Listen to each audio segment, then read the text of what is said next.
ये कहानी है जमुनापुर नामक गांव की, जहां एक पीपल के पेड़ के नीचे मनोज अपना राजमा चावल का ठेला लगाता था।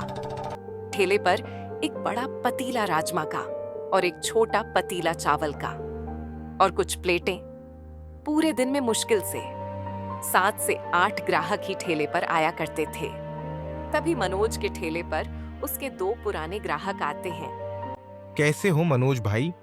अरे संतोष भैया, मैं ठीक हूँ। आप बताइए, आप कैसे हो? मैं ठीक हूँ मनोज भाई। सोचा कि आज जाकर तुम्हारे राजमा चावल खाए जाएं। हाँ, क्यों नहीं, जरूर संतोष भाई। हाँ, तो फिर लगा दीजिए एक एक प्लेट राजमा चावल। मनोज 2 प्लेटों में राजमा चावल लगाकर ग्राहकों को दे देता है। वैसे मनोज भाई, बुरा मत मानना, एक बात बोलना चाहता हूँ। हाँ, बोलिए संतोष भाई। आपके इस राजमा चावल के ठेले पर पूरे दिन में मुश्किल से 8 से 10 ग्राहक ही आते होंगे। मेरी मानो तो कोई और धंधा चालू कर लो मनोज भाई। ग्राहक इतना बोलकर वहां से चले जाते हैं और मनोज चिंता में पड़ जाता है। वो दोनों ग्राहक ठीक ही तो बोल रहे हैं। पूरे दिन में मेरे ठेले पर आते ही कितने ग्राहक हैं? ज्यादा से ज्यादा 5 से 6 ग्राहक। मुझे कुछ ना कुछ तो करना पड़ेगा। मनोज बेचारा ठेला लेकर अपने घर की ओर निकल जाता है। मनोज जैसे ही घर पहुंचता है, मनोज का उतरा हुआ चेहरा देखकर जानकी मनोज से पूछती है, क्या हुआ जी? आज आप इतने परेशान क्यों दिखाई दे रहे हैं? क्या बताऊं जानकी, मैं इतनी मेहनत से राजमा चावल बनाता हूं और फिर भी पूरे दिन में 6 से 7 ग्राहक ही आते हैं। अगर ऐसा ही चलता रहा तो एक दिन ऐसा आएगा कि हम भूखे ही मर जाएंगे। मनोज ऐसी बातें करके और दुखी हो जाता है। तभी जानकी बोलती है, आप चिंता मत कीजिए, हम दोनों मिलकर कोई ना कोई उपाय जरूर ढूंढ निकालेंगे। जानकी मन ही मन कुछ सोचने लगती है। तभी उसके दिमाग में एक युक्ति आती है। सुनिए जी, कल आप राजमा चावल का ठेला नहीं लगाना। लेकिन क्यों जानकी? कल आप बाजार जाकर बाजार में यह देखिए कि ज्यादातर बाजार में किन किन चीजों की दुकान है। लेकिन इससे क्या होगा जानकी? आप जाइए तो सही, बाकी सब आप मेरे ऊपर छोड़ दीजिए। थोड़ी देर में मनोज बाजार के लिए निकल जाता है। मनोज बाजार में पहुंचकर इधर उधर देखने लगता है। तभी उसकी नजर पानी पूरी के ठेले पर पड़ती है। लेकिन उस पानी पूरी की ठेले पर ज्यादा ग्राहक नहीं होते हैं। मनोज ये देखकर वहां से और आगे की ओर निकल जाता है। थोड़ा आगे चलने के बाद मनोज को एक चाय की टपरी दिखाई देती है। लो बताओ, इस चाय की टपरी पर भी ग्राहक नहीं है। पता नहीं यह जानकी मुझसे और क्या क्या करवाएगी।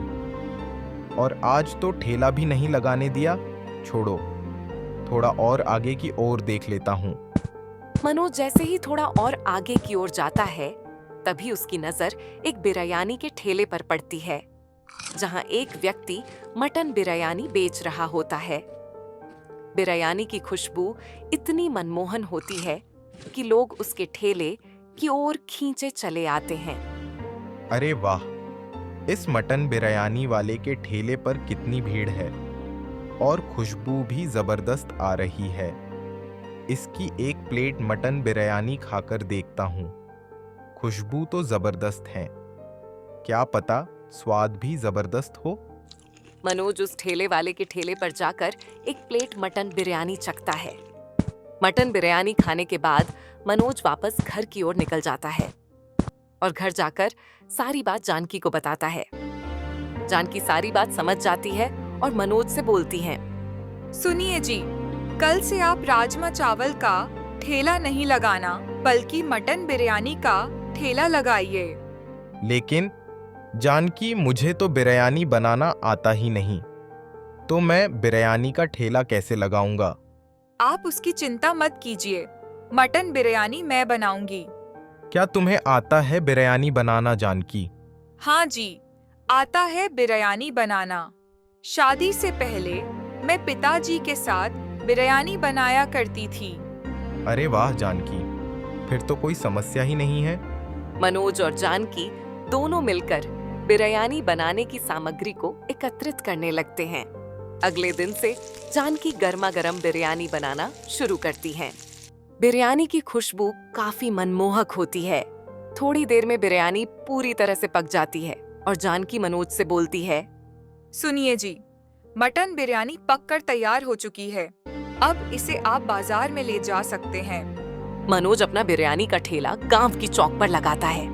ये ले लो, गर्मा गर्म ताजा ताजा मटन बिरयानी ले लो। तभी दो आदमी मनोज के ठेले की तरफ आते हैं। अरे भैया, क्या जबरदस्त खुशबू आ रही है मटन बिरयानी की। क्या भाव दिया है मटन बिरयानी? अरे भैया, मात्र 50 रुपए किलो है। और हाँ, खुशबू तो जबरदस्त है ही, साथ में स्वाद भी जबरदस्त है। बस एक बार बिरयानी चक्कर देखो। हाँ हाँ, क्यों नहीं, लगा दो फिर एक एक प्लेट मटन बिरयानी। मनोज उन ग्राहकों को एक एक प्लेट मटन बिरयानी देता है।